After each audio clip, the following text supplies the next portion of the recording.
कीर्ति सिंह, प्रवक्ता जेप, शिक्षा विभाग, जैन विश्व भारती विश्वविद्यालय से संचालित दूरस्थ शिक्षा के माध्यम से एमए इन एजुकेशन के प्रथम वर्ष में सभी छात्रों को हार्दिक बधाई, शुभकामनाएं।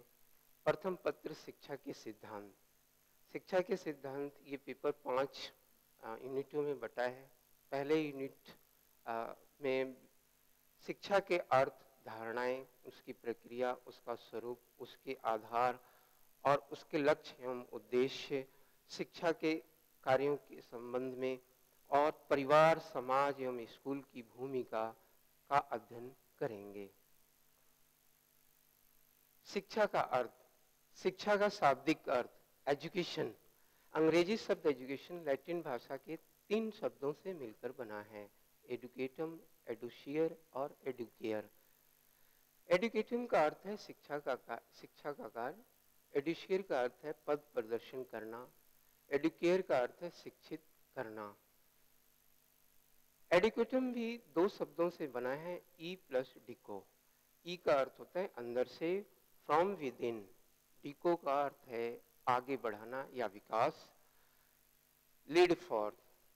एडुको का इस प्रकार से अर्थ हुआ अंदर से निकालकर उसका विकास करना। इसी तरह से हिंदी शब्द शिक्षा संस्कृत से निकलकर उसका विकास, संस्कृत के शिक्ष धातु में अप प्रत्यय लगने से बना है। शिक्षा का अर्थ है सीखना और सिखाना। इस प्रकार शिक्षा का अर्थ सीखना और सिखाने की प्रक्रिया से ली जाती है। ये शाब्दिक अर्थ हुए। शिक्षा का व्यापक अर्थ। शिक्षा का व्यापक अर्थ से संबंध ये है कि पूरे जीवन काल में जन्म से लेकर मृत्यु तक की जो पूरी अवधि है उसमें शिक्षा जो भी हम ग्रहण करते हैं वो शिक्षा का व्यापक अर्थों में है। शिक्षा का संकुचित अर्थ। शिक्षा का संकुचित अर्थ, इसमें प्रत्येक चीजें संकुचित रूप से होती है, जैसे स्कूल में दी जाने वाली शिक्षा।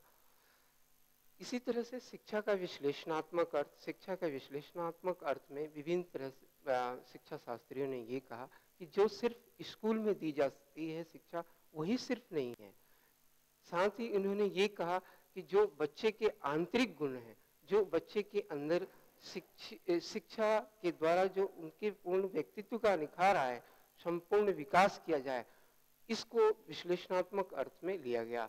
इस प्रकार हम देखते हैं कि शिक्षा के लिए शिक्षा एक प्रक्रिया है। वास्तविक अर्थ में शिक्षा बच्चे को एक सामाजिक प्रक्रिया के रूप में निखारती है। शिक्षा की धारणाएं, कॉन्सेप्ट ऑफ एजुकेशन। कुछ मनोवैज्ञानिकों का मानना है कि शिक्षा मानव का विकास है। मानव जो कुछ करना चाहता है वो शिक्षा के माध्यम से उसे सबल बनाता है और अपनी आवश्यकताओं की पूर्ति मानव अपने विकास के लिए, सुख संपत्ति एवं समृद्धि के लिए शिक्षा के माध्यम से करता है। कुछ मनोवैज्ञानिकों का कहना यह है कि शिक्षा एक प्रशिक्षण का कार्य है। कुछ लोगों का इस दृष्टि से कहना है कि सभी मानव पशु के समान हैं, लेकिन जब वो शिक्षित और प्रशिक्षण प्राप्त कर लेता है तो यही प्रशिक्षण के द्वारा वो पशुता से मानवता में तब्दील होता है। इस तरह से शिक्षा एक प्रशिक्षण का कार्य के रूप में धारणाएं बनी हुई हैं। आगे है, शिक्षा एक अभिवृद्धि के रूप में देखी जाती है। शिक्षा जिस तरह से शारीरिक विकास होता है उसी तरह से शारीरिक विकास के साथ साथ मानसिक विकास भी होती है। और मानसिक विकास में भी ये देखा जाता है कि 2 महत्वपूर्ण चीजें आती हैं, वातावरण और प्रशिक्षण। यहाँ भी शिक्षा का काम जो है वातावरण और प्रशिक्षण के माध्यम से वो व्यक्ति को विकसित करने में अभिवृद्धि प्रदान करता है। इस तरह से शिक्षा की एक धारणा कुछ मनोवैज्ञानिकों का मानना है।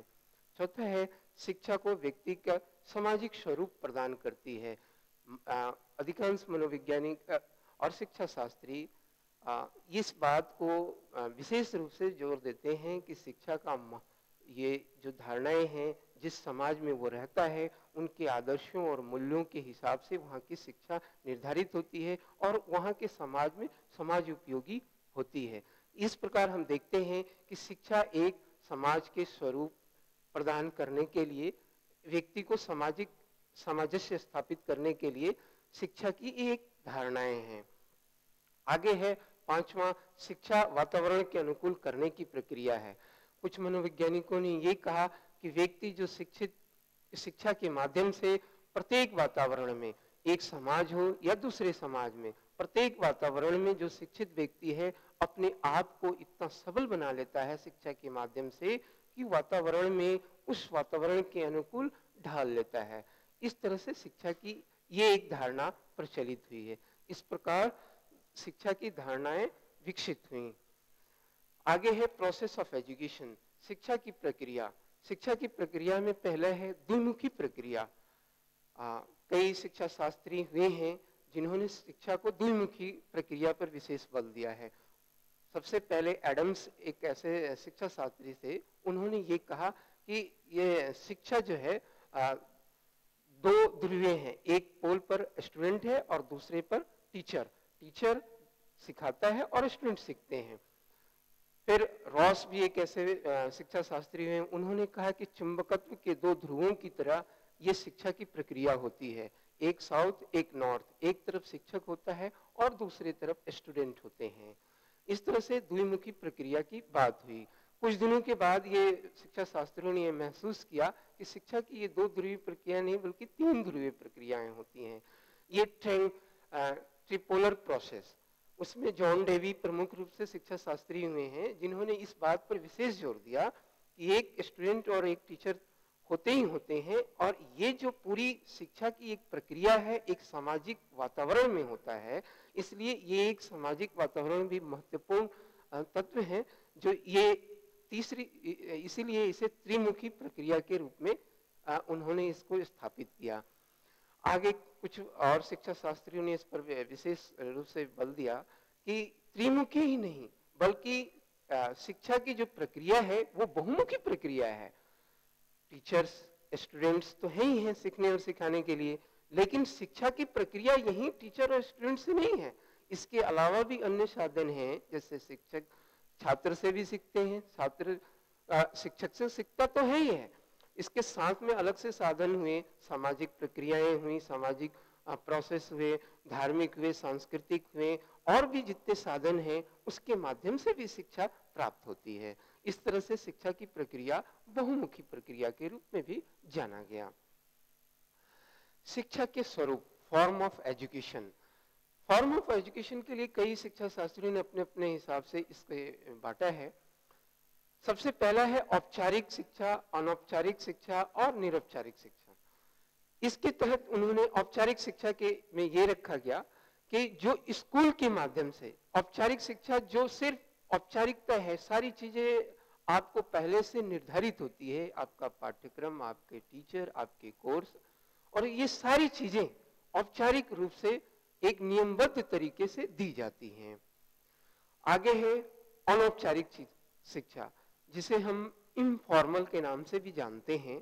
अनौपचारिक शिक्षा में यह है कि जो ऐसी शिक्षा जिसमें कोई भी पहले से निर्धारित नहीं हो, ये शिक्षा कहीं भी किसी भी जगह किसी भी समय शिक्षा प्राप्त की जा सकती है। इसके लिए कोई टीचर निर्धारित नहीं है, कोई पाठ्यक्रम नहीं है। जैसे खेल के मैदान में बच्चा खेलते खेलते वो सीखता है, घर में भी सीख सकता है, परिवार में भी सीख सकता है, समाज में भी जो भी विभिन्न तरह की क्रियाकलाप होते हैं उनके माध्यम से भी शिक्षा ग्रहण करता है। आगे है निरौपचारिक शिक्षण, नॉन फॉर्मल एजुकेशन। जिस प्रकार से फॉर्मल एजुकेशन औपचारिक शिक्षा में हर चीज पहले से निर्धारित होती है, उसी तरह से नॉन फॉर्मल एजुकेशन में कोई भी चीज निर्धारित तो होगी लेकिन इतना स्ट्रिक्ट नहीं होगा, इतना बंधन नहीं होगा कि हमें इसी काल में, इसी समय के साथ, इसी पीरियड में और इसी टीचर के द्वारा यही पाठ्यक्रम पढ़ाया जाएगा, ऐसा नहीं होता। इसमें ये इन बंधनों से केवल मुक्ति होती है। इनका पाठ्यक्रम तो होता है पर इनको इतनी सहूलियत होती है कि बच्चा जो 1 साल का है वो 2 साल में कोर्स कर ले, जो प्रैक्टिकल इस समय होना है ये इस प्रैक्टिकल में नहीं कर सकता है तो वो अगले प्रैक्टिकल में कर ले। यानी इस तरह की सहूलियतें जो प्रदान करती हैं, जिस तरह की शिक्षण संस्थान करती हैं, जैसे दूरस्थ शिक्षा, ओपन स्कूल, इस तरह की शिक्षा निरौपचारिक शिक्षण के केंद्र में आते हैं। अगला है, दूसरा पॉइंट है प्रत्यक्ष एवं अप्रत्यक्ष शिक्षण का स्वरूप।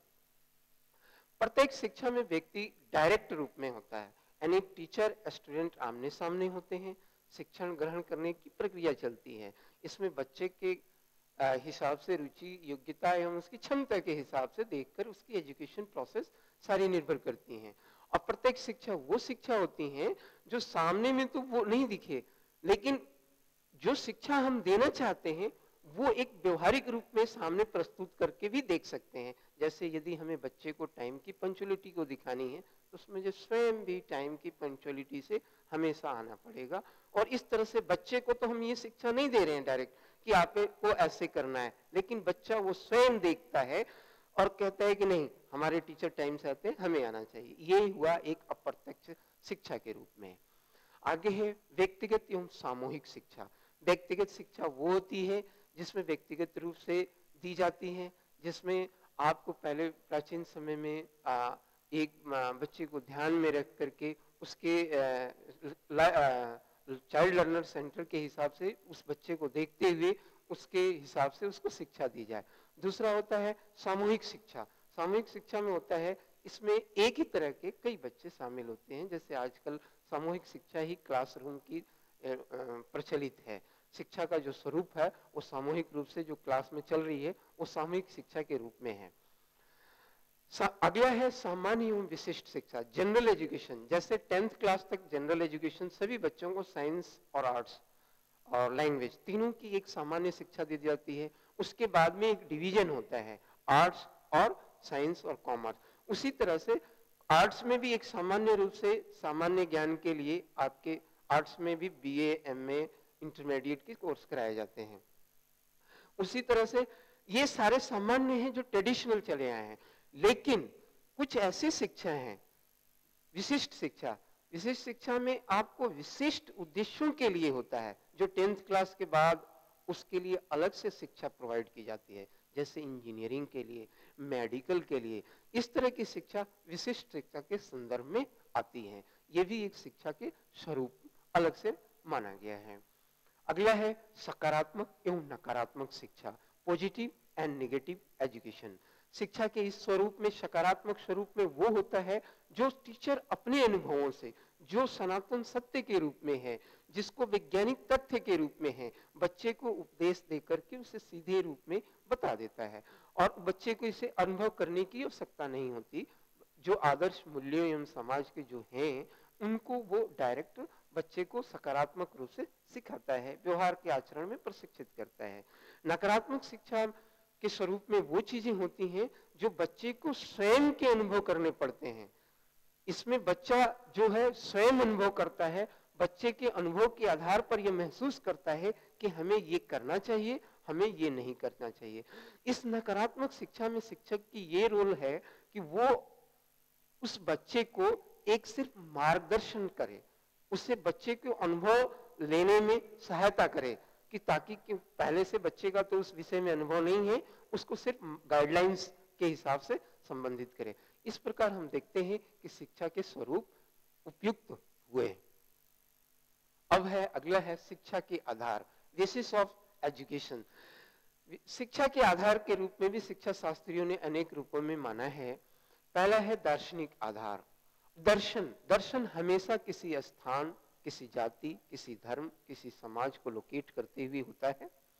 दर्शन के आधार पर इस विषय को विशेष रूप से यह उस समाज के हिसाब से उस आदर्शों और मूल्यों को निर्धारित करके शिक्षा के भी उन आदर्शों को अप्लाई करके पाठ्यक्रमों का निर्माण किया जाता है और इस तरह से शिक्षा जो है दर्शन पर आधारित उस समाज के लिए हो जाती है। इस तरह से ये शिक्षा के दार्शनिक आधार निर्मित होते हैं, यानी बेस शिक्षा के फिलोसफिकल बेस तैयार होते हैं। इसी तरह से अगला है मनोवैज्ञानिक आधार। मनोवैज्ञानिक जो शिक्षा की जो सिद्धांत हैं वो मनोविज्ञान के सिद्धांतों पर आधारित हैं। मनोविज्ञान के आधार पर जो सिद्धांत, नियम, जो स्ट्रेटेजी बनाई गई हैं शिक्षा के प्रक्रिया में उसे अप्लाई करके उसे और अच्छे ढंग से व्यवस्थित रूप से करते हैं। इसलिए शिक्षा का ये शिक्षा का एक आधार मनोवैज्ञानिक आधार के रूप में भी माना गया है। यानी शिक्षा की जो प्रक्रिया है वो मनोवैज्ञानिक दृष्टिकोण से तैयार करके उसे अच्छे ढंग से स्वरूप प्रस्तुत की जाती है। अगला है वैज्ञानिक आधार, साइंटिफिक। शिक्षा में जो भी समस्याएं आती हैं, जिन समस्याओं के समाधान निदान के लिए हमें उन्हें क्रमिक अध्ययन करते हैं, उसे साइंटिफिक रूप से अनुसंधान करके शिक्षा की आने वाली समस्याओं का निदान करते हैं। इस प्रकार शिक्षा का एक आधार वैज्ञानिक आधार भी बनता है। अगला है समाजशास्त्रीय आधार। शिक्षा का आधार एक समाजशास्त्रीय है, क्योंकि जिस समाज के लिए जो शिक्षा तैयार की जाती है वहां के आदर्शों और मूल्यों के आधार पर तैयार की जाती है। यानी शिक्षा उस आधार और मूल्यों को देखते हुए वहां के सामाजिकरण की प्रक्रिया को सिखाती है, ताकि बच्चा समाज में आगे समाज उपयोगी बन सके, उसका निर्माण कर सके। इस प्रकार शिक्षा का आधार एक समाजशास्त्रीय आधार के रूप में भी देखा जाता है। शिक्षा का अगला है राजनीतिक आधार। किसी भी देश के लिए या समाज के लिए या उसके राष्ट्र के नवनिर्माण के लिए एक अच्छे सुयोग्य नागरिक का होना बहुत आवश्यकता है। ये तभी होगा जब उसे हम प्रजातांत्रिक गुणों के आधार पर वहां के राजनीतिक दृष्टिकोण जैसा चाह रहे हैं उस तरह का डेवलप करें। वहां के नागरिक उस तरह से उस प्रक्रिया से शिक्षा अगर देंगे तो वहां के नागरिक उस हिसाब से अच्छे होंगे। तो वहां की राजनीतिक आधार पर जो शिक्षा निर्धारित होगी कि हमारे प्रजातांत्रिक गुण ये हैं और हमारे देश में इस तरह की शिक्षा होगी, इस तरह से वहां की शिक्षा के आधार एक राजनीतिक आधार भी तैयार होता है। इस प्रकार हम देखते हैं कि राजनीतिक आधार पर भी शिक्षा आधारित है। अगला है आर्थिक आधार। इकोनॉमिक्स, जितने भी अर्थशास्त्री लोग हुए हैं वो शिक्षा को एक इकोनॉमिक अर्थशास्त्र के हिसाब से देखते हैं। कहते हैं कि शिक्षा एक प्रक्रिया है, शिक्षा के द्वारा जो हम इन्वेस्ट करते हैं, जो हम प्रशिक्षण देते हैं, उस प्रशिक्षण से एक कुशल प्रशिक्षित व्यक्ति स्थापित होता है, नागरिक बनता है। जो अप्रशिक्षित व्यक्ति और प्रशिक्षित व्यक्ति दोनों में ये अंतर होता है कि जो प्रशिक्षित व्यक्ति है वो ज्यादा अच्छा काम अपने देश के विकास में सहयोग देता है। तो इस तरह से वो आर्थिक दृष्टि को देखते हुए अपने देश में शिक्षा को स्थापित करते हैं कि हमारे देश की क्या आवश्यकता है। जो आर्थिक स्थिति को आर्थिक आधार को देखते हुए वो अपने शिक्षा में शिक्षा को आधार बनाते हैं और डेवलपमेंट की बात सोचते हैं। इस तरह से हम देखते हैं कि शिक्षा का आधार इकोनॉमिकल आधार पर भी निर्भर करता है, आर्थिक आधार पर भी निर्भर करता है। अगला है शिक्षा के लक्ष्य एवं उद्देश्य। लक्ष्य एवं उद्देश्य कंफ्यूजन हो जाती है कि ये दोनों शब्द मिलते जुलते हैं, पर इस कंफ्यूजन को दूर करने के लिए, परिभाषित करने के लिए शिक्षा मंत्रालय भारत सरकार ने 1967 में एक तकनीकी शब्दावली प्रकाशित की जिसमें एम्स को लक्ष्य माना और उद्देश्य को ऑब्जेक्टिव के रूप में जाना गया। पर इनमें दोनों में थोड़ा अंतर है। इन अंतर को भी ध्यान में रखते हुए आगे बढ़ेंगे। लक्ष्य के अंतर्गत तो ये देखा जाता है कि ये इसका निर्धारण समाज की आवश्यकता के हिसाब से होता है, देश और समाज की आवश्यकता के हिसाब से। उद्देश्य का है कक्षा के अनुसार मनोवैज्ञानिक एवं शैक्षणिक तकनीकी एवं भाषाओं के आधार पर किया जाता है। उसी तरह से लक्ष्य का दीर्घकालीन प्राप्त किया जाता है और उद्देश्य जो है लघु अवधि में भी प्राप्त हो जाते हैं। तीसरा है लक्ष्य में इसके पाठ्यक्रम और विधियां निश्चित नहीं होती हैं, जबकि उद्देश्य में पाठ्यक्रम, शिक्षण और व्यू रचना, स्ट्रेटेजी जो होती है वो निश्चित होती है। लक्ष्य में निर्धारण केंद्रीय विचार पूर्णतः समाज को रखकर बनाया जाता है, लेकिन उद्देश्य जो है हमेशा चाइल्ड सेंटर को देख करके, बालक को केंद्र मान करके निर्धारित की जाती है। उसी तरह से लक्ष्य का मापन कठिन होता है और उद्देश्य का मापन उससे आसान होता है। फिर लक्ष्य का निर्धारण मूल्यों के अनुरूप होता है, जबकि उद्देश्य का निर्धारण लक्ष्यों के आधार पर होता है। लक्ष्य हमेशा सैद्धांतिक ज्यादा होते हैं और मूल्य पर आधारित होते हैं। उद्देश्य हमेशा सिद्धांतों के साथ साथ प्रयोगात्मक होता है। इस तरह से हम लक्ष्य और उद्देश्य में अंतर को समझते हैं। आगे है एम ऑफ एजुकेशन, शिक्षा के लक्ष्य क्या क्या हैं। व्यक्तिगत लक्ष्य, कई मनोवैज्ञानिकों का यह मानना है कि व्यक्तिगत लक्ष्य दो तरह के हैं। एक तो सेल्फ रियलाइजेशन, सेल्फ रियलाइजेशन में व्यक्ति जो है ऐसी शिक्षा के माध्यम से व्यक्ति मूल रूप से जो वो व्यक्तिगत रूप से चाहता है और जो समाज के हिसाब से है वो तो ठीक है, लेकिन जो ऐसी बातें जो उसके अंदर हैं जो समाज के हिसाब से हानि हो सकती है उसको वो नहीं करता है। आत्म अनुभूति उसे ये होती है कि हम ऐसा कार्य न करें जो समाज को हानि हो।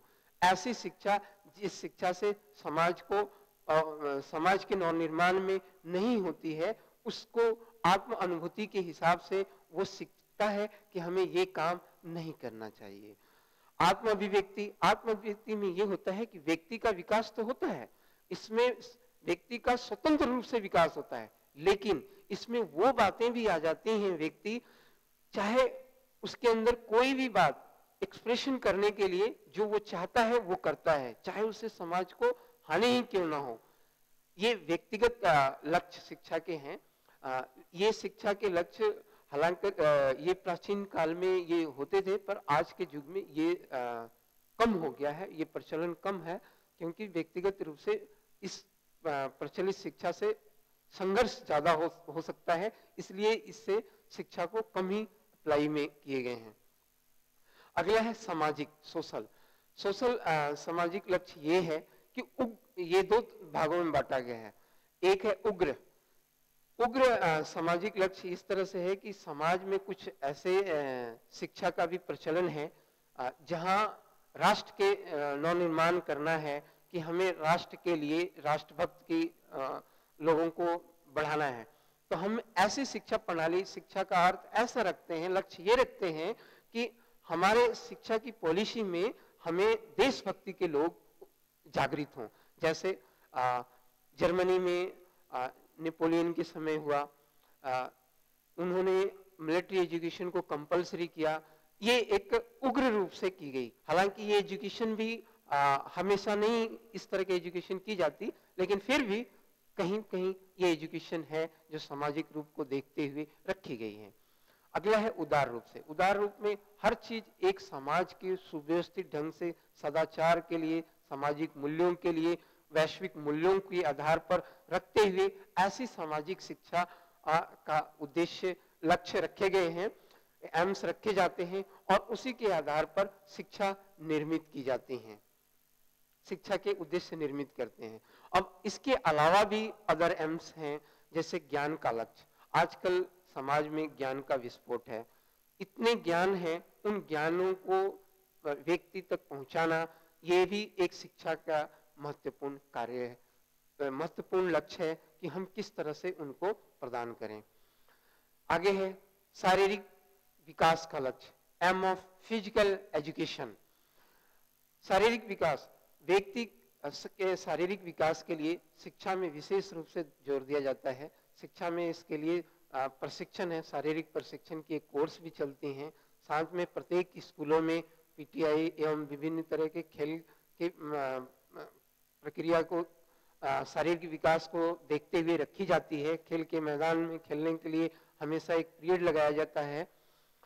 उसी तरह से आगे है चारित्रिक विकास का लक्ष्य। चारित्रिक विकास के लिए बच्चे के अंदर ये व्यवहारिक रूप से प्रशिक्षण दी जाती है ताकि शिक्षा का इस लक्ष्य को प्राप्त किया जाए। आगे है नागरिकता का लक्ष्य। एक शिक्षा का ये भी लक्ष्य है कि एक कुशल, अच्छा नागरिक देश में स्थापित करे। इसलिए शिक्षा का एक अर्थ नागरिक, अच्छे प्रजातांत्रिक नागरिकता के गुणों को सिखाए, ये भी लक्ष्य है।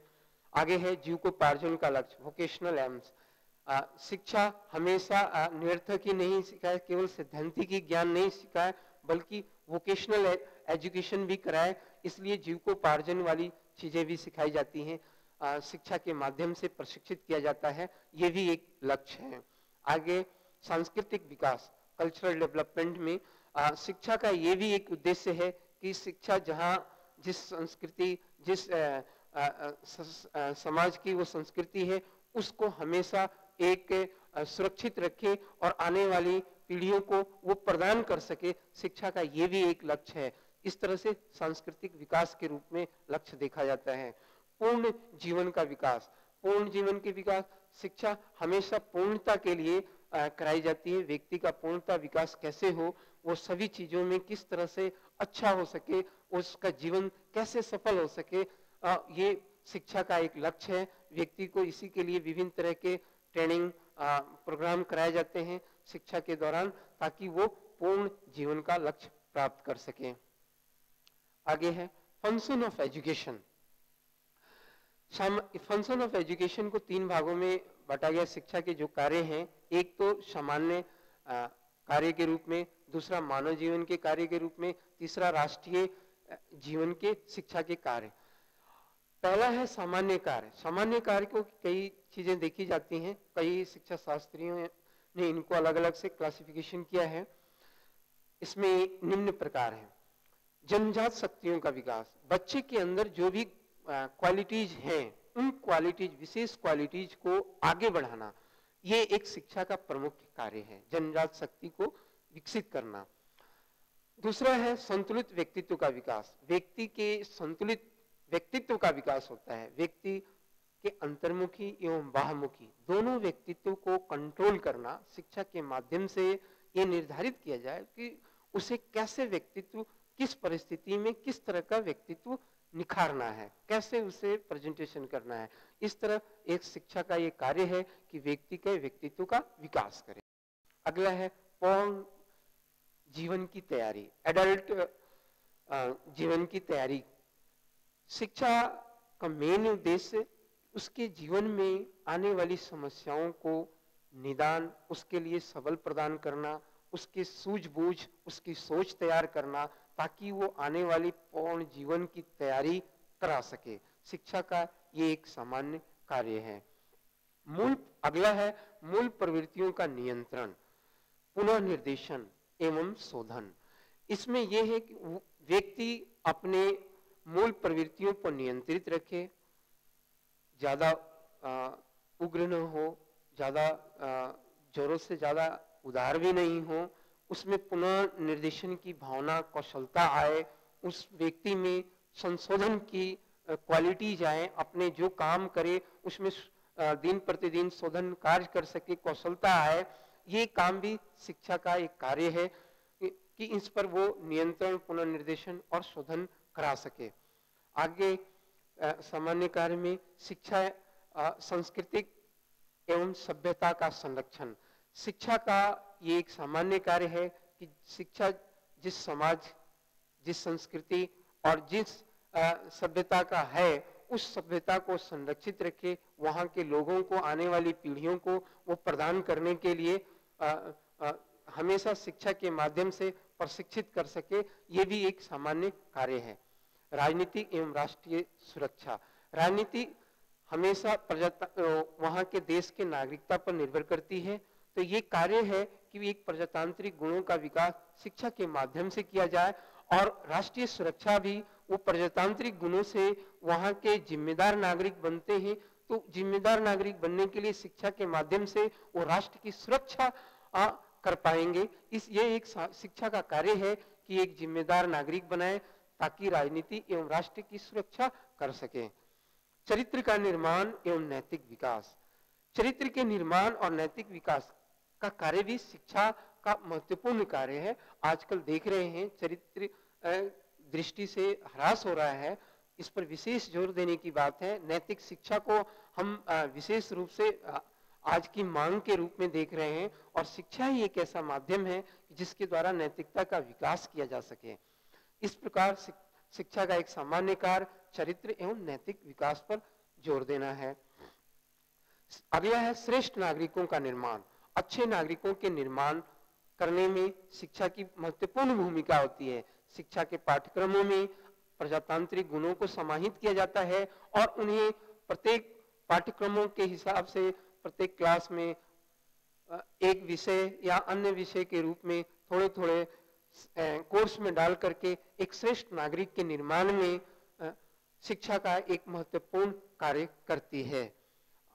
अगला है सामाजिक सुधार। समाज में विभिन्न तरह की कुरीतियां आज देखने को मिल रही हैं और इन कुरीतियों का समाधान शिक्षा के माध्यम से विभिन्न तरह के ट्रेनिंग प्रोग्राम करा करके शिक्षा का ये कार्य आज के संदर्भ में बहुत प्रासंगिक लगता है कि सामाजिक सुधार में शिक्षा का कार्य ये सामान्य कार्य विशेष कार्य के रूप में दिख रहा है। अगला है सामाजिक भावना का समावेश। सामाजिक भावना का समावेश के लिए शिक्षा बहुत महत्वपूर्ण रोल अदा करती है। समाज के प्रत्येक रूप से देखते हैं विभिन्न तरह की जाति, धर्म और संस्कृति के लोग हैं और सभी में अपनी अपनी समाज की भावनाओं के प्रति जागृत होती हैं। उनको सामान्य रूप से देखते हुए सामाजिक भावना संवेदना तैयार करने के लिए शिक्षा महत्वपूर्ण रूप से सामान्य कार्य करती है।